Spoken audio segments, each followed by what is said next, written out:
आज के इस भव्य आयोजन में हमारे बीच उपस्थित नसीराबाद के पूर्व विधायक रामनारायण जी गुर्जर साहब, सभी अतिथिगण, माताओं बहनों, प्यारे बच्चों, सबसे पहले तो गुरुजी, मैंने भी कई कार्यक्रम देखे हैं। आपकी सबसे बड़ी प्यारी बात मुझे ये लगी कि आप पहले संत हो जो भीड़ में से बच्चियों को बुला करके उनका हौसला बढ़ाने का काम कर रहे हो। ये मैंने पहली बार देखा है। बहुत कम लोग ऐसा मौका देते हैं, क्योंकि बच्चियों के हाथ में बागडोर होगी तो ये देश सुरक्षित होगा, ये मैं दावे के साथ कह सकता हूं। और बच्चियों को आप जैसे संत अगर आगे लाओगे, ऐसा प्लेटफॉर्म दोगे, तो बच्चियां कहीं सी भी क्षेत्र में पीछे नहीं रह सकती, क्योंकि मंच मिलना चाहिए, झिझक मिटनी चाहिए बोलने की। और आज बच्चियां जिस प्रकार बोली, मुझे खुद को लगा कि कितनी अच्छी सनातन धर्म की नॉलेज हमारी बच्चियों में है।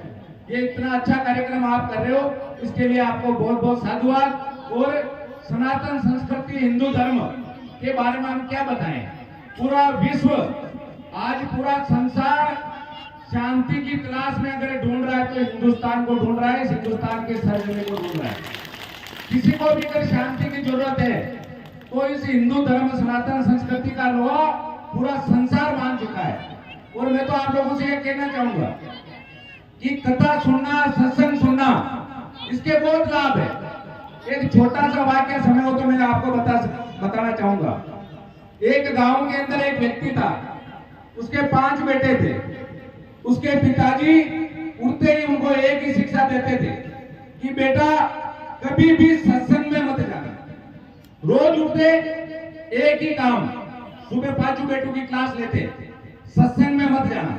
और बेटे बाप के पूरे आज्ञाकारी बेटे, उन्होंने कहा कि सत्संग में कहीं नहीं जाना है। अगर वो निकलते, उनके 5 बेटों का काम था चोरी करना, डकैती करना, ये उनका काम था, ये उनका धंधा था। वो कहीं जाते, अगर कोई सत्संग, कहीं गुरुजी उनको सुन जाती, कान में उंगली डाल लेते, आगे सत्संग हो रही है, कान में उंगली डालो, कोई कुछ नहीं सुनेगा, बाप की आज्ञा का पालन करते थे। एक दिन बहुत बड़ी चोरी करके अपने घर लौट रहे थे। पड़ोस में सत्संग हो रही थी गुरुजी रास्ते के अंदर। कान में उंगली डाली उन्होंने कि सत्संग का एक भी शब्द अपने कान में नहीं पड़ना चाहिए। लेकिन एक बेटे के पांव में कांटा लग गया, तो कांटा निकालने के लिए उसने एक उंगली निकाली, तो उधर से सत्संग में गुरुजी बता रहे थे कि भूत के छाया नहीं होती है, भूत के छाया नहीं होती है। ये करा, उसने कान में उंगली डाली, इतनी सी बात उसकी कान में पड़ गई। ये मैं बात इसलिए बताना चाहूंगा कि सत्संग का कितना फायदा होता है। फिर वो घर गए, घर जाकर के पूरे उस जो लूट लाट के लाए उनको इकट्ठा करा। आस पड़ोस के कुछ लोग थे, उन्होंने सोचा यार काम कुछ नहीं करते, इतनी मालताल कैसे इनके पास।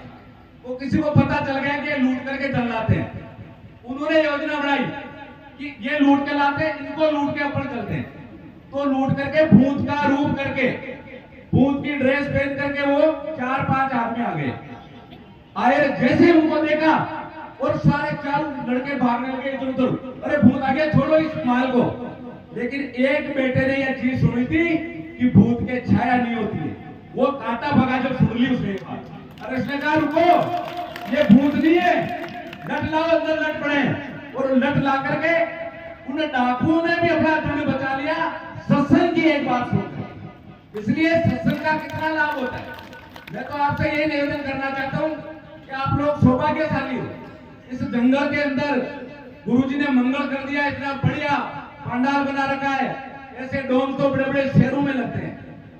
गांव के लोगों ने कभी ऐसे डोम देखे क्या? लाखों रुपए का खर्चा आता है इसमें। और आज गुरुजी ने जंगल के अंदर इतना बढ़िया कार्यक्रम किया, इससे हमारे बच्चों को संस्कार मिलेंगे, शिक्षा मिलेगी। हर चीज की चोरी हो सकती है, लेकिन शिक्षा और संस्कार की चोरी नहीं होती है। इसलिए अपने बच्चों को संस्कारित करो, अपनी बच्चियों को संस्कारित करो। और मैं कह रहा हूँ, बच्चियों को ज्यादा से ज्यादा पढ़ाने का भी प्रयास करो। एक बच्ची पढ़ती है, 2 घरों को न्याय करते हैं, 2 गुरु को। एक तो बाप का घर और एक ससुराल का घर। 2 गुरु को बेटियां न्याय करके जाती है। और एक बात और, अगर माँ बाप की किसी को चिंता है ना सबसे ज्यादा वो बेटी को है। ये आप लोग जानते होंगे जिसके भी बेटी है।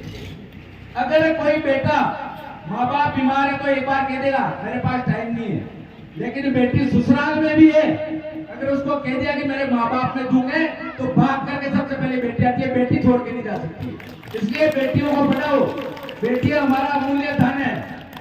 पुनः मैं आपको बहुत बहुत धन्यवाद, मुझे बोलने का मौका दिया। गुरुजी आपके चरणों में सादर नमन, आपको बहुत बहुत धन्यवाद। जय हिंद, जय भारत, राम राम।